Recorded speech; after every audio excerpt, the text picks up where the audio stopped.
डाकू रत्नाकर कैसे बने महर्षि वाल्मीकि? वाल्मीकि जयंती हिंदू पंचांगानुसार अश्विनी माह की पूर्णिमा के दिन मनाई जाती है।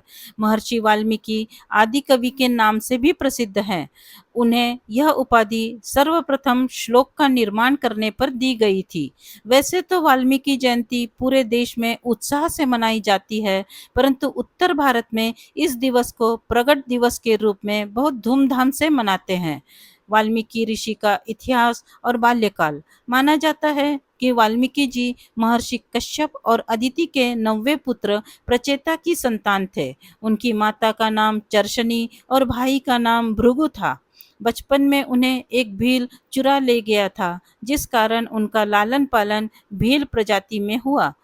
वे बड़े होकर एक कुख्यात डाकू रत्नाकर बने और उन्होंने जंगलों में निवास करते हुए अपना काफी समय बिताया।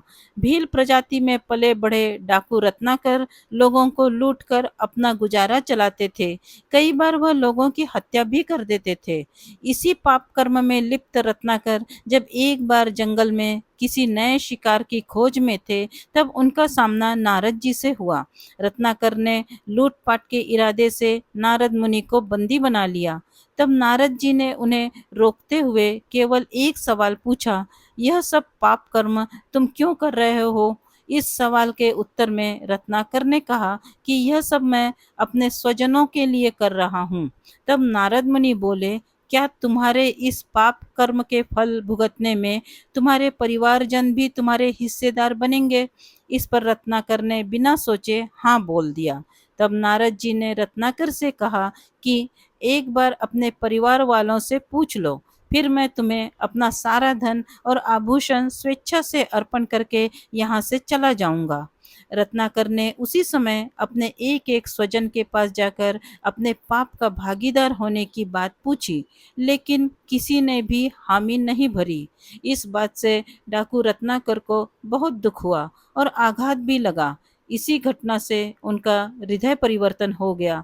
रत्नाकर ने इस प्रसंग के बाद पाप कर्म त्याग दिए और जप तप का मार्ग अपना लिया। नारद जी ने उनको राम नाम का जप करने का उपदेश दिया, लेकिन रत्नाकर के मुंह से राम राम की जगह मरा मरा शब्द निकल रहा था। तब नारद मुनि ने कहा, तुम मरा मरा ही बोलो, इसी से तुम्हें राम मिल जाएंगे। इसी शब्द का जप करते हुए रत्नाकर तपस्या में लीन हो गए। तपस्या में लीन हुए रत्नाकर के शरीर पर कब दीमकों ने बांबी बना ली, इसका पता उन्हें नहीं चला। उनकी इस तपस्या से प्रसन्न होकर ब्रह्मा जी ने उन्हें दर्शन दिए और उनके शरीर पर बनी बांबी, जिसे संस्कृत में वल्मीक कहा जाता है, उसको देखकर रत्नाकर को वाल्मीकि का नाम दिया। तब से उन्हें वाल्मीकि के नाम से जाना जाता है। साथ ही ब्रह्मा जी ने उनको रामायण की रचना करने की प्रेरणा भी दी।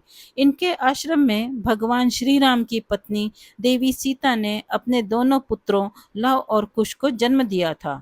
एक बार महर्षि वाल्मीकि एक सारस पक्षी के जोड़े को निहार रहे थे। वह जोड़ा प्रेमालाप में लीन था।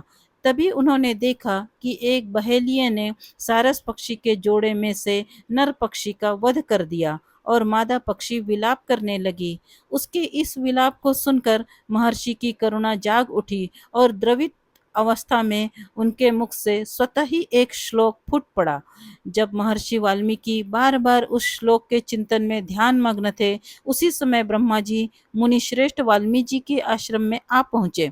मुनिश्रेष्ठ ने उनका सत्कार अभिवादन किया। तब ब्रह्मा जी ने कहा, हे मुनिवर, विधाता की इच्छा से ही महाशक्ति सरस्वती आपकी जिह्वा पर श्लोक बनकर प्रकट हुई है। इसीलिए आप ऐसे ही छंद में रघुवंशी श्री रामचंद्र जी के जीवन चरित की रचना करें। संसार में जब तक इस पृथ्वी पर पहाड़ और नदियां रहेंगी, तब तक यह रामायण कथा गाई और सुनाई जाएगी।